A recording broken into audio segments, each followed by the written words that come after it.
we can get, 10,000 of our product in 2 weeks. When that happens, right, do you get an email? Do you get a phone call?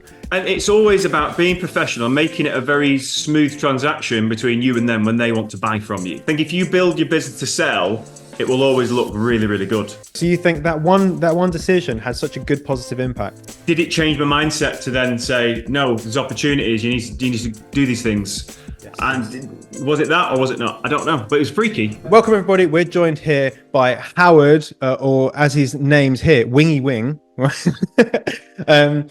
Howard, you've been an Amazon seller, a brand owner for quite a few years now. And we're going to talk about your journey and even recently some really big success that you've had within your brand and how you got there and why branding is so important. But I think the first thing, if no one's met you before, like, who are you? What are you about, basically? My name is Howard Wing, and I'm an alcoholic. I'm not. I'm not. You are going to get a bit of banter with this one. Hope you don't mind. Yeah, my name is Howard Wing. Most of my life, I've been a singer and entertainer and a performer. And it always got to a point for me where I thought, my business relies solely on me, my singing, performing business, because I'm a wedding entertainer. I go all over the country, all over the world. And many, many years ago, I thought, what if something were to happen to me? Money stops just like that, because everything relies on me doing that thing. So I thought, I need to start setting other little side hustles and create little side incomes. So first thing we did, we started to buy houses. So we got a few houses, thought that's great, that's a bit of income that'll come in to pay for certain things if I'm unable to do stuff. So that was that one. So we did that and that worked out really well. And then I came across the Amazon platform from some American guy, because back then there was nobody in the UK teaching Amazon. No. As far as I know, I think you were probably one of the first to start doing it. But before that, we followed a guy in America, and it was all about arbitrage. So buying stuff from auctions and selling them, already branded products like Colgate toothpaste and Marvel toys and stuff. So we did a lot of that for a while, and that was okay-ish. Such a battle though, trying to get that buy box. And then we stumbled across somebody talking about private label, and then that was where the journey began. So then me and my business partner, who's been a friend for many years, we decided to give it a shot, and that's exactly what we did. And we got some software at the time. It was Jungle Scout, and we were going to start selling it only in the the USA. Mm-hmm. And yeah, so we found a product on Jungle Scout, and it was like, oh my God, there's literally 2 sellers of this product, nobody else in the market. I think we worked out one of the sellers was doing about 2 million a year. Nice. Solely on Amazon. And he was big off of Amazon as well. So we thought, Rodney, this time next year, we're going to be millionaires. So we took that product and we ran with it. And then we had a whole host of issues with America. And then we realized why there was no other people selling the product, because the main seller on Amazon used sneaky tactics to get rid of his competition. Right. And that's what he tried to do with us. But you're still standing. He's still standing, but not on Amazon in the US. You're still standing is the most important. We're still standing. He's still standing in America doing his product, doing a very good job of it, off of Amazon. Mm. And he does a bit of YouTube and TikTok and things like that now. But what happened with that is we ended up getting kicked off Amazon, and he ended up getting kicked off Amazon because it went on for months and months and months. He was claiming we were infringing on his copyright, which we weren't. We had all our ducks in a row. Everything was legal and perfect. But Amazon didn't really. They literally don't care. Yeah, I've had this issue myself. Someone goes infringement complaint, they go take it down, and then it's for me it took I think 4 weeks to get back, and there was no reason why it should have been taken down in the first place. With Amazon, you're guilty until you prove yourself innocent, and then once you prove yourself innocent, and then you start selling again, they do exactly the same complaint, osh you down again. So we had this process on and on for many minutes. You're not really selling. I'm not really selling the Amazon platform. You're selling the Amazon reality. Yeah. We kind of dug our heels in. We even hired a guy, like a lawyer in the States. We called him Better Call Saul at the time because he was one of those guys. We're going to get this guy, man. Yeah. And all he got was about £4,000 or £5,000 of our money, and we didn't get anywhere.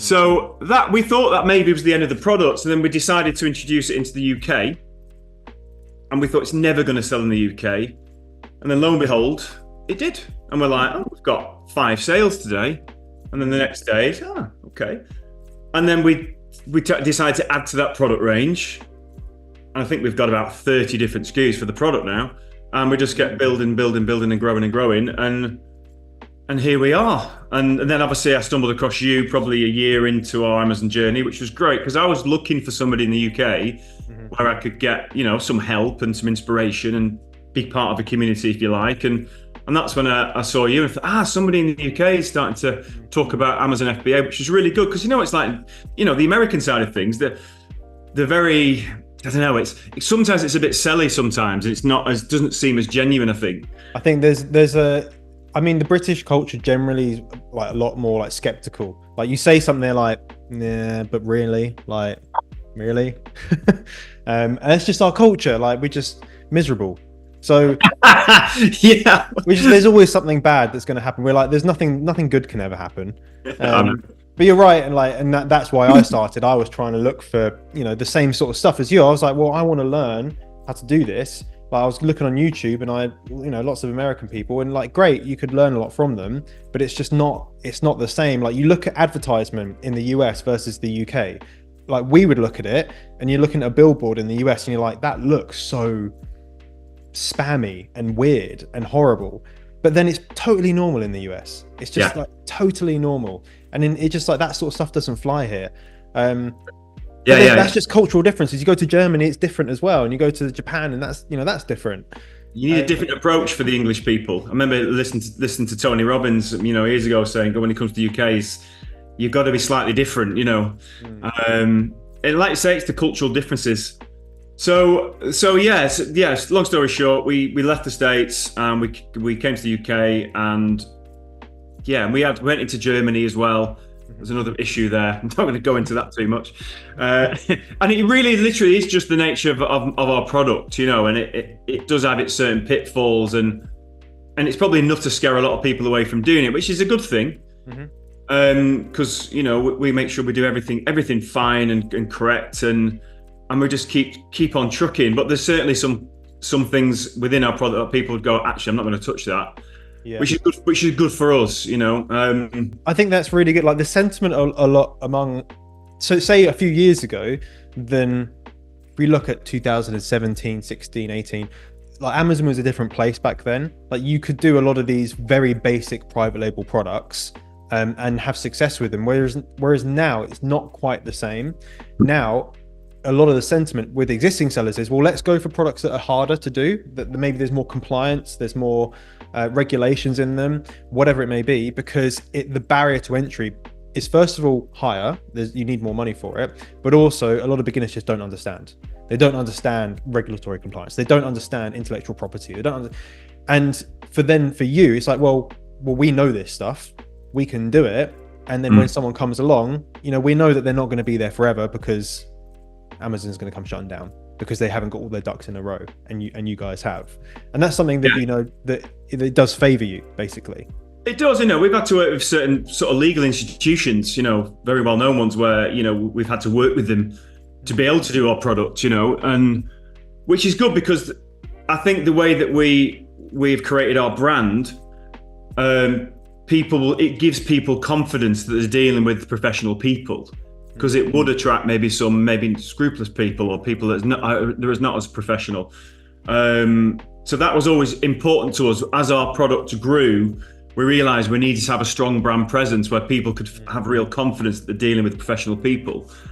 Where has that led? So obviously we talk about the importance of brand, because if you just sell your product and there's no brand, then Amazon shuts you down, whatever, and you have nothing else to go from. That obviously for a business that you want to grow over a long period of time, that's a risk, right? But you've been able to build your off Amazon stuff really successfully, and what is that down to? It's just like I was saying before. It's just down to us, wanting to have a strong brand presence. So we've said, what do we do? Okay, we need to be off of Amazon. So then we'll go to our designers, we'll create the website, we'll reach out to people on LinkedIn, we'll let people know we're not just on Amazon. Big companies that will potentially want to use us, we're reaching out to these people and saying, look, this is us, this is what we do. If you want to buy it from the professionals where there's no issues either way, you need to come to us. And that's where, listen, Amazon's so good, isn't it? And it's very hard to compete with it.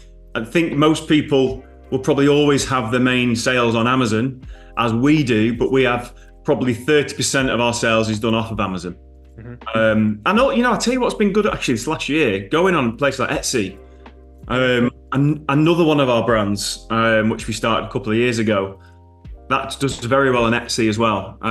But I just think it gives. So if it's a fair sort of investment, I always do this, and maybe I'm on my own here, I don't know, but I will go and investigate further. I'll say, who am I dealing with? And I'll even if it's say a supplement or a health supplement, if it's on Amazon, I want to see what they're saying off of Amazon. Have they got an Instagram? Have they got a Facebook? Have they got a good website? Have they got reviews? Have they got, professional people talking about their products in a non-biased way? And I kind of go down those rabbit holes. So getting you to buy anything is just a nightmare. Then you're like, no, I've got to research it. I've got to research. No. You're like, it's just toilet roll. Just. I know, but that's just the way that I am sometimes. But you'll always get them sales on Amazon where they just go, all right, decent reviews, gosh, nice hero image. We'll just buy it, But I think for us and our product, it was really important that we had a good brand and a good website to give because usually off of Amazon through our website, most of our sales are done B2B. Okay. So we get the big companies and they will order 1,000 units or 10,000 units or 500 units. And when that happens, so if someone orders 1,000 units, 10,000 units, are you going from factory straight to them? Yes. Yeah. So you don't even have to store the products. You're literally just. Yeah. So we can get 10,000 of our products in 2 weeks. Wow. And I think we're very lucky with that. Listen, it's the holy grail, isn't it? If you can have a product that's produced around the corner from where you live, and it's a good product with good profit, that is the holy grail. And we do have another product that we do ship in from China because we literally can't get that cheap enough in the UK. But in that circumstance, we're set up perfectly for it. So we could have a big company come to us and say, right, we've got this going on in a couple of weeks. Can you do it? And we'll go, yeah, we'll do it. But you've had that recently, right? Yes, we had that, and we've had a big company reach out to us last year to get 8,000 of our products. Which we did, which we fulfilled. We're like, what? What? So how many? When that happens, right? Do you get an email? Do you get a phone call? Hey, we'd like to order 8,000. And do you go, yeah, whatever. Like, shut up, Gary. And you put the phone. Like, what? How does that even happen? Well, obviously, without trying to talk about our actual product. They were looking for this product, and they went onto Google because we've got a website, we've got a Google presence. Mm-hmm. They've obviously gone onto Google and they've looked at other people and they've found us and they've got, these are the people that are supplying the industry. Right. These are the people that we need to get in touch with. So then it starts off with an email, mm-hmm. and then it leads to a phone call, and then it just goes from there. Mm-hmm. Which I think, you always need to have them kind of, Seamus, my business partner, he is like the ultimate salesman in a non-selly way, and he's brilliant to deal with. And, we've both got our skills, and he's a great negotiator, and he's brilliant with our sort of B2B clients. So they had a chat with him, and then he rings me and said, we've got a massive company, want to buy 8,000 of our products. I was like, woohoo! It was a great call. But then that's led on to us having a relationship with them. And subsequently, they've just placed another order with us, which we're actually dealing with today, believe it or not. He messaged me just before we came on this podcast, and he's like, "Yeah, they want some more. Let's have a chat about it later." Wow. So, and then it just goes, and then we work at what they want. We negotiate. And that relationship, you never know where that's going to lead. They'll have friends. They'll have partners in their industry. Yeah. And when they say, oh, we need to buy X, products, they'll be like, oh, you need to go to these guys. They're the ones that you go to. And it's always about being professional, making it a very smooth transaction between you and them when they want to buy from you. Make it really professional, make it friendly, make it good, make them want to come back. And obviously having the conversation, and they realize and understand that everything we do is above board, and it's great. So yeah, and we get little subcategories of that industry coming to us as well for certain things. I've actually been down in my van and delivered our products to somebody in like an airport car park. People are going to be wondering what the hell I'm telling, but it's yeah. Well, that's really, and it's.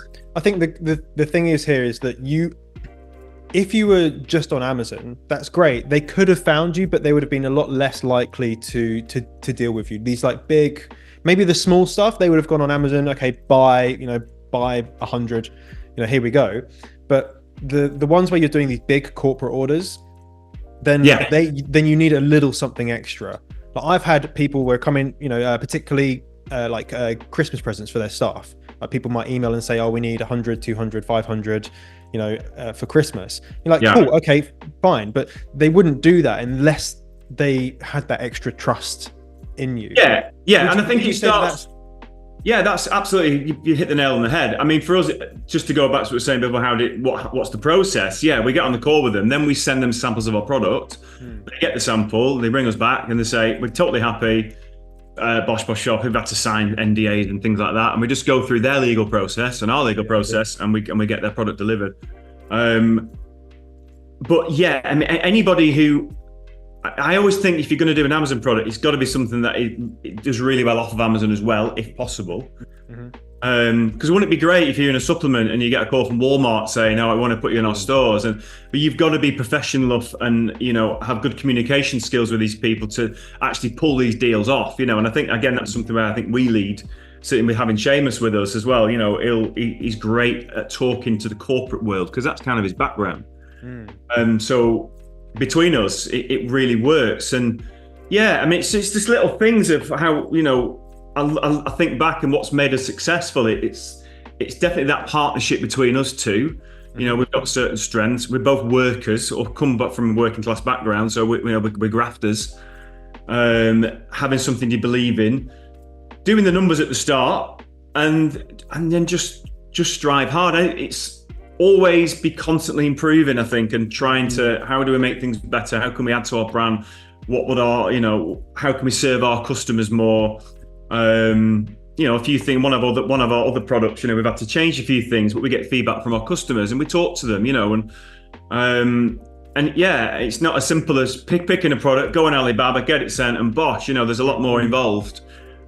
But wow, what a life-changing thing if you're prepared to put the money. I mean, you just think, don't you? I mean, what do you want to do? Do you want to go and work 9 to 5 for somebody else?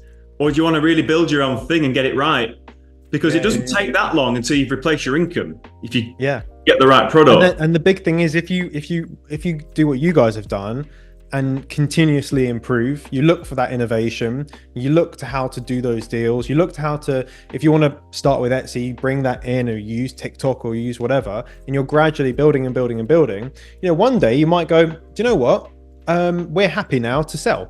Like we can actually sell this. We've got 70% of our sales coming from Amazon. We've got a really good, strong brand off of Amazon as well. For a prospective buyer or like an aggregator or something, they go, yeah, we want them. Like, that's I think it's always good to, if you're building something, is like build to sell, but then don't sell.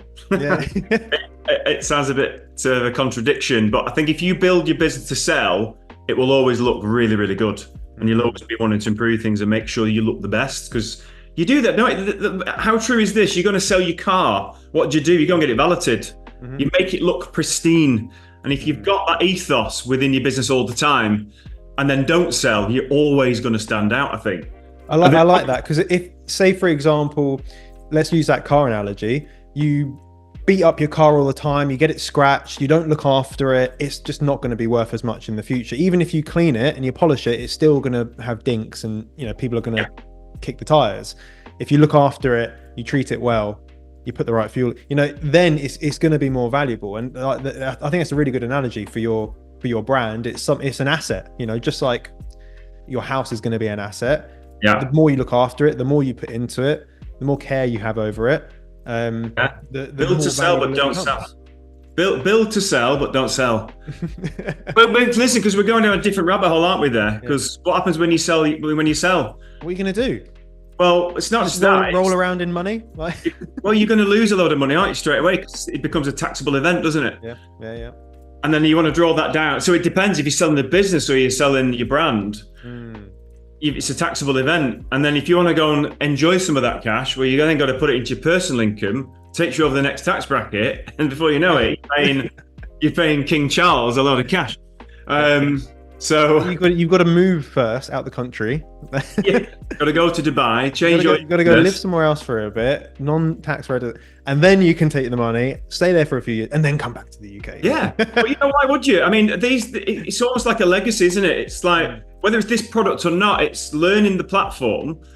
It's like my kids now that they're interested in it. My boys make TikTok videos, and one of my other sons is building like mod watches, and he wants to get a website. And nice. And it's just creating this kind of ethos for my kids to pass that on is fantastic. And if you've got a product with great longevity, well, who's to say you can't have it forever? And then it can be passed down, and you never. And if it's making great income, keep going with it. But I know that some people have it in their business plan where they will build a product to sell, and then they will sell it, and then they'll start another one, they'll complete the process, and that's how a lot of people will make the money, because you can do that on Amazon if you do it correct. But for you, I guess, I think I was about to ask about the kids, because it's always something that I think about now, having a little daughter, a little bit younger. So she's not got her own business yet, but it's always something I'm thinking about is how do I lead by example, so that they have, this drive to maybe do something for themselves and follow their passions and all that sort of stuff. Do you find that with what you do, that rubs off on them quite a lot? I think it's fantastic, because ever since they've been born, I've always had my own businesses.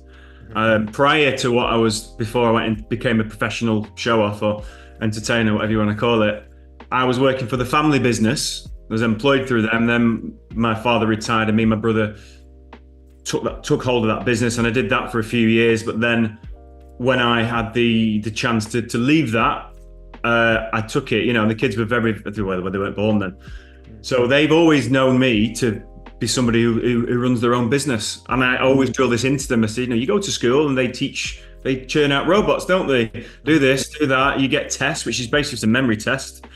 And then you go into the schooling system, and then you go into the college and the university. And I think there's great life lessons in those things.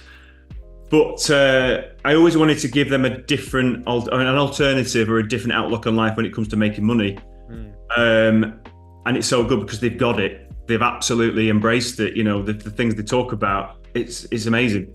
Do they kind of see opportunity where others see something else, maybe, compared to maybe their friends? Do you see that happen? And you're like, oh yeah, I do. Without a doubt, I mean, William now is coming up to 40. He's 14 now, and the conversations they're having. I think I need to go to university. I need this qualification to get this job, and William's talking about building apps with his mates. I mean, he built an app for me this year, and they've got skills already to go and make their own money, and it's drilled into them, and they're just. And listen, whatever they want to do, I have complete 100% support. They might want to go into a corporate job or whatever, but it's just good. They know that there's other ways to make money. I mean, certainly now, God, can you imagine what they've got at their fingertips, which I never had? It's the obviously there's so much that there's whole entire industries that didn't exist, and industries that can be done by a single person that learns from YouTube and can just do it. You've got affiliate marketing, you've got your products, there's so many different ways. You can become like an agent and start and build, create images, and you can even make thumbnails for people and make money. These things weren't around when I was younger, and it's brilliant that they've got these things at at their disposal to go and have. I think they've just got so much more choice now, because when I was growing up, you went to school, you got your qualification, and you got a good job. and then you worked at that job and you saved your money and you went on holiday once a year and then you retire and if you were happy doing that, great. But I certainly didn't want to go down that route. Yeah, lucky. I mean, God, mate. I mean, I got my first mobile phone, I think, when I was 21. Right. And it was the Nokia brick. Yeah. Now you can run a business from it. Exactly. I was having this conversation yesterday, actually, with Natalie, my partner, and we were saying, what sort of jobs do you think will be in 20 years? And I'm like, well, there wasn't the iPhone 20 years ago. Like, how's technology going to change everything? Like, absolutely everything. And it's almost incomprehensible how that's going to change. But I think the main thing for like young people right now is to try and use what we've got, you know, in a way that most people don't use it. You know, like an app. Most people consume apps, whereas, you know, your son is making them, which is, it's like, that's the difference between if all these people are using it and you can think, well, how can I be part of that, but in a different way? And I think that's where it will go for a lot of young people, is how can we look at attention, where's attention going, and how can we be part of that creation process? Yeah, and I think it's, no matter what crazes are out there, no matter what TikToks there are, whatever, you know, people are always going to want to buy products, aren't they? And where they're going to want to buy them, well, Amazon's not going anywhere. And I think sometimes you can be blinkered, but there's so many opportunities. Where do I go? Oh, I'm going to try affiliate marketing on TikTok and sell somebody else's products and make me commissions, which you can do, and you can do very, very successfully. But I think having something solid, but you can do that, but is it something you can sell? Is it something that's got real value? It's the same as your wedding business. You know, you're the entertainer. You know, if I'm doing TikToks for affiliate marketing, I'm still the person doing it. And if I want to go on holiday for a month, then I might not earn any income. Yeah, you can add to it, can't you? You can create your own. You can have staff to do it and make the TikToks or whatever. There's nothing quite like, though, is there? Having an idea for a product, seeing it come to life, and then getting them first sales. Yeah, it's incredible. I don't think there's another feeling like, all right, I've got 1,000 views on my TikTok video. That might make me, 100 quid in commit. Yeah, it's good. If that floats your boat, go and do it. But I think creating something, there's real power there, and that's why I love the Amazon FBA process and that private label process. I love to see, and listen, we've tried loads of products over the years. I could talk to you for hours and hours about what things we've tried, and that's just a testament to us and always wanting to move forward and launch other things and do stuff. And we had a couple of our products which got kind of ruined because of the COVID times. When the shipping costs went bananas and then material costs went nuts, and we had to drop a couple of products because of that. But it's just working through those challenges and, okay, well, let's go on to the next one. And we have. Business is all about, isn't it? And we've launched another one, and that's a good product and it's successful. And again, you've got to define success, haven't you? Again, people want to become millionaires overnight, and building a good solid brand and building, it can take years, but it's something that's really good, and it's a legacy for you and whoever else it may be. You can replace your income very quickly within a year or two, easy, and then just keep building on that. You're not going to become a millionaire overnight. Certainly, if you start in the Amazon journey when you've only got maybe a few $1,000s to do it, or pounds or whatever. I think some people would probably give up when they see all these flashy videos of people driving Lamborghinis and, I want to become a millionaire by next year. And no, but if you did that for 10 years, you might do it in 10. Yeah, absolutely. It goes quick. I can't remember who said it to me. It's not a get rich quick scheme; it's a get rich slow scheme. Yeah, and it's because it's like physical inventory businesses. Obviously, the biggest problem that you normally have is cash flow. It's like you need money to have the stock to sell it and blah blah blah blah blah. And as you're growing, you need more money to make more money, and then you need more money to make more money. And that's what a lot of people don't even realize that at the start. They think, I'll sell a product, I'll buy X number of units, and I'll sell them, and I'm going to have profit. I'm going to be able to take that. No, you're not, because if you've done it right, you're going to need that money and a lot more. And you need money to grow, without a doubt. It's very important. But what we see over the a couple of years or so, getting rid of those growing pains first of all, and then starting to understand actually how to run the business, because starting it and running it are two very, very different things. Or starting a product and running the product are two different things.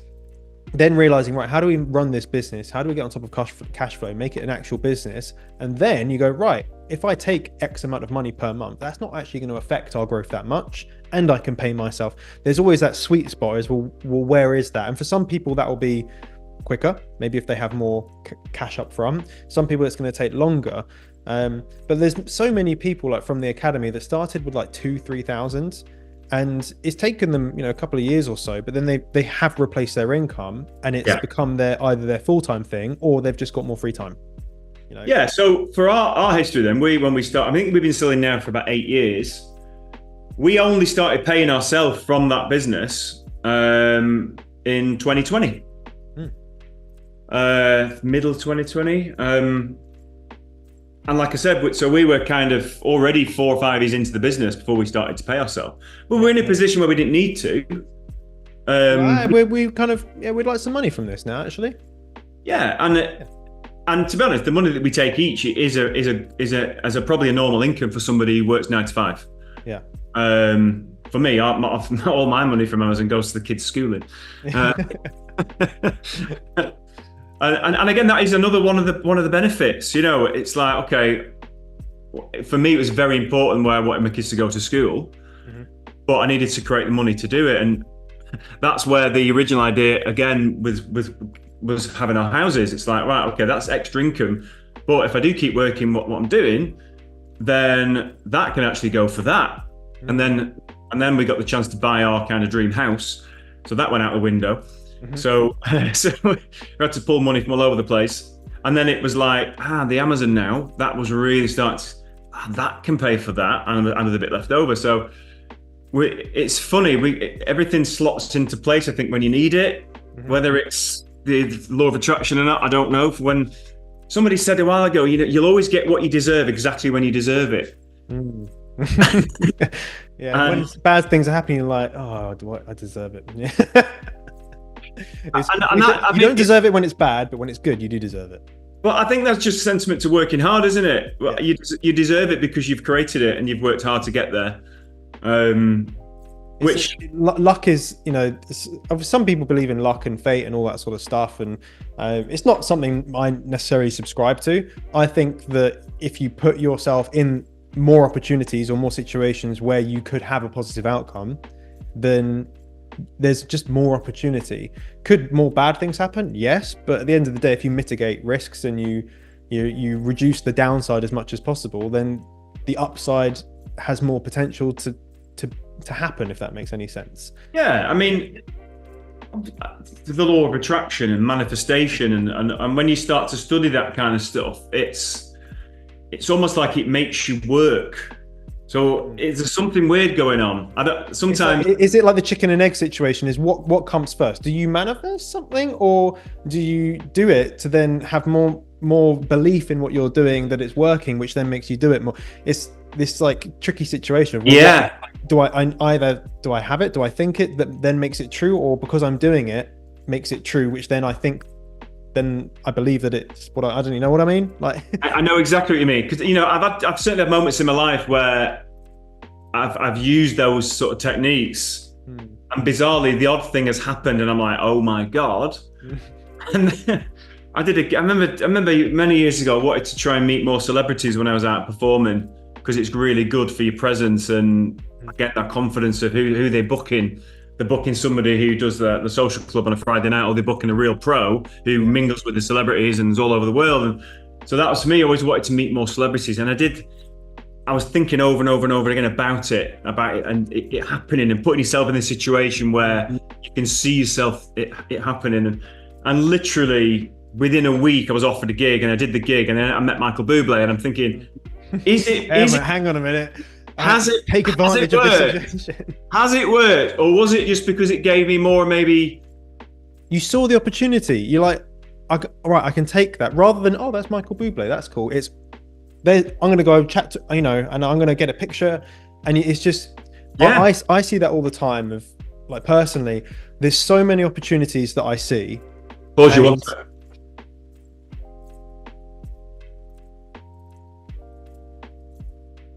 fish tank vibrates. I didn't want it to pick up on the. I just need to feed my fish. It's got a thing, and I didn't want it to pick up on the. We couldn't hear it. Don't worry, it's all good. Right. But yeah, you're right. Like there's so many times where I've gone, right, I'm going to focus on this now, and then magically things start falling into place.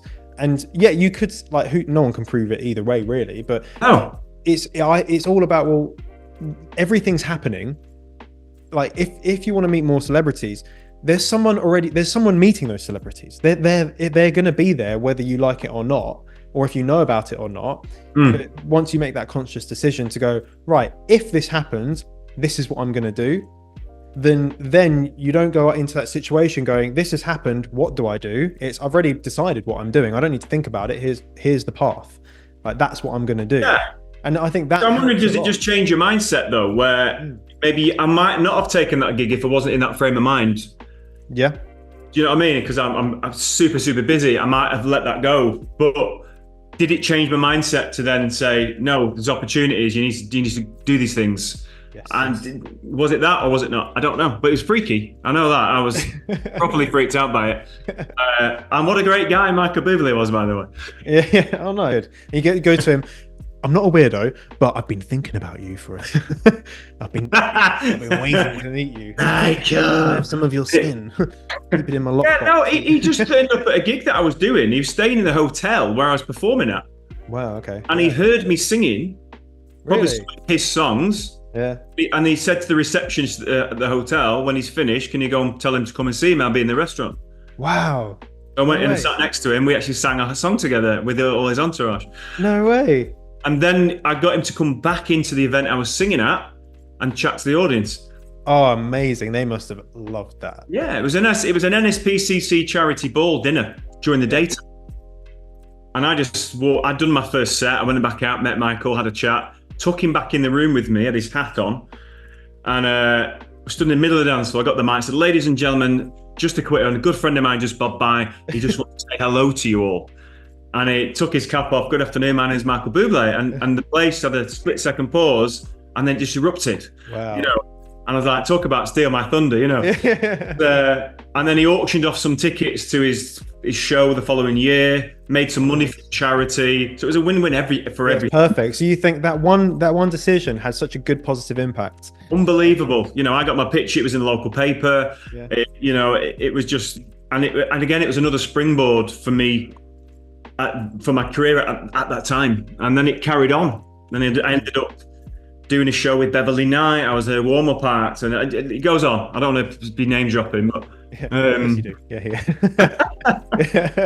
I think, but if we circle back, then I think that's if we go back to the business side of things, it's once you look for those opportunities. So someone, for example, watching this video, they've subscribed to me on YouTube, they've searched for something specific that this video has come up with, and they've gone, okay, cool, I'm gonna watch this, I'm gonna look at this. They're at that moment, maybe at that point of looking for the opportunity, but they're not quite fully invested. They're not, manifesting it at such as yet.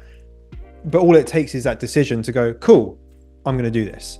And then you suddenly start to see these weird things happen because you've made a decision and you've altered your reality, or whatever you've done, right? I know that there's a lot of stuff within that, like vibrations, but I don't know. I think there is a lot of freaky things that happen, but maybe it's because that's what you did, right? That's what you wanted to do, and it's just happened. Or maybe it's not. Maybe it's some magic. I don't know. It's just. I mean, going back to the FBA stuff, you might do it and it might not work, but then you've just got an education, haven't you? Yeah. Where does it lead you? What do you do next? It does, and the FBA platform and the private label platform as a business does work. You just need to get it right and need to keep going. I know it's hard for people, with regards financials, but that's why I think it's really important to get it right the first time, to then create your income, to then move forward and start investing in other SKUs or other different brands. And I think there'll be a lot of people without any direction from anywhere, watch a lot of YouTube videos, try and do it, and then it not work. And listen, I know people, a friend of mine years ago, I'm not going to say who it is, but because he saw what I was doing, he saw the success. He said, oh, I fancy a bit of that, you know. And so I helped him out a little bit, and then kind of left him to it.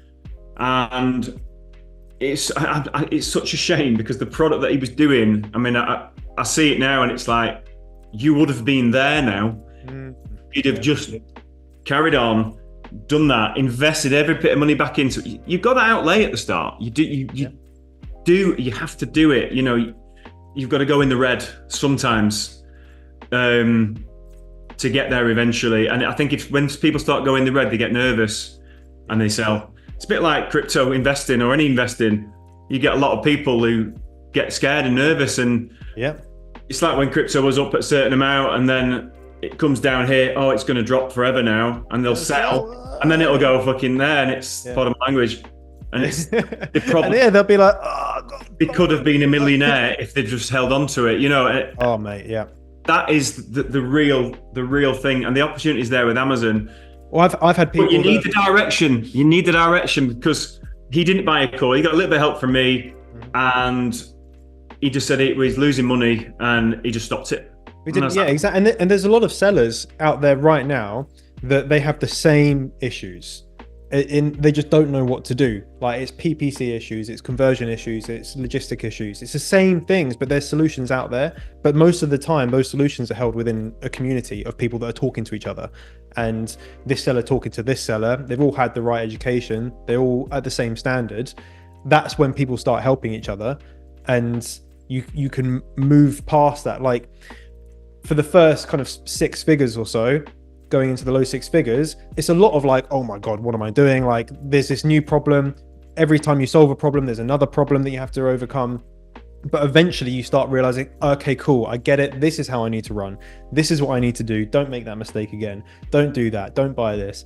And you just learn by, you know, obviously by doing, but if you don't have the right people in your corner, then it's very easy to make a very small mistake that has a very large outcome. And you know, whilst it is, obviously I'm biased, I've got the bloody academy. I've seen people that have done it and they've struggled for a long time, and all they needed was just a few small tweaks, and they could have just completely transformed what they were doing.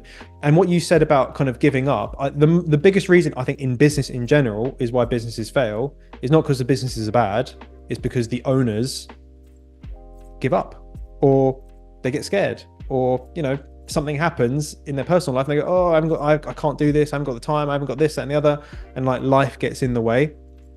And well, how do you not let life get in the way? Like for you, you've got someone that you are accountable to, right? Your business partner. If you don't have that, then how are you going to stay accountable? Well, you need to do that through community, through mentorship, through support, through, you know, sharing what you're working on, because otherwise, like, yeah, you're going to have a bad day, a bad month, a bad whatever, and it's very easy to give up in any business. You're always going to have problems. It comes down to your problem management. I remember when our very early days we starting, certainly with our product, there was things all the time where we'd literally shit ourselves and we'd panic like mad. We're like, oh my God, this has happened. Oh, we've been taken down there, or something has happened. But it was like on a regular basis. And God, so many people would have just packed it in. I'm so glad we didn't, you know, but you panic a lot with certain things with Amazon because you're new to it. You've got this email about, oh, your listing is like suppressed. Oh, yeah, and then you realize, oh, I just have to it's no big deal. I just have to do this. Yeah. Oh, that problem's gone away really quickly and easily now. There'll always be problems, and I mean, it's like I said to you before we came on air. You know, we've got an issue with the seller who's leaving us negative reviews, and like you say, talking about being part of a community. I mean, you say, oh, well, in our skill community, look, we've got reach out to them. They'll tell you exactly what you need to sell to Amazon. And no, I don't think wherever you are in your stage in Amazon selling, there'll always be things you don't know, and you'll always be able to get help. But it's very important in those early stages just to stop the panic more than anything. Yes, I can go somewhere, I can put in my problem, and someone's going to go ding, ding, ding. Ding, ding, ding. Yeah, we've dealt with this like 15 times. Here's what you do. And that's what what we've got over the past few years, like for people that don't know, we have someone that works in the academy who used to work at Amazon for 5 years before working for us for the last 5. And like when like shit hits the fan, Amazon come in with like, blah, blah, blah, this is what we've done. Often it's just a case of the right email to the right team, and that can be resolved. Whereas a lot of people will be like, oh my God, seller support. Obviously unhelpful, right? Very unhelpful. They don't help you. You need to know what to do to get through to the right people, so that these big problems that you think are these huge things are actually like, oh, that's just send that message and then it's going to be solved. Or a compliance issue.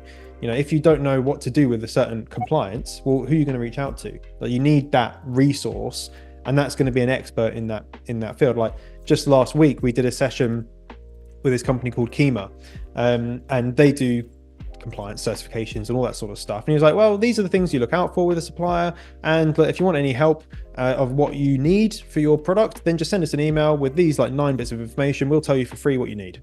And like, great, amazing. I've paid hundreds of dollars in the past for that. That guy's going to do it for free. And that doesn't come from, unfortunately, just doing it yourself. You need a community. It doesn't matter if it's paid or free or whatever. You need people around you, because you are going to get stuck. Howard, I think we're going to leave it there. It's been incredible. Thank you so much for your time. I really appreciate it. And I think this time next year, let's do another one. I like that. You're holding me accountable to see where I am next year. Yeah, let's see what we can do next year. Let's manifest some more. Yes. Manifest some more cool shit. Without a doubt, mate. Yeah, just get zoned in. Thank you, man.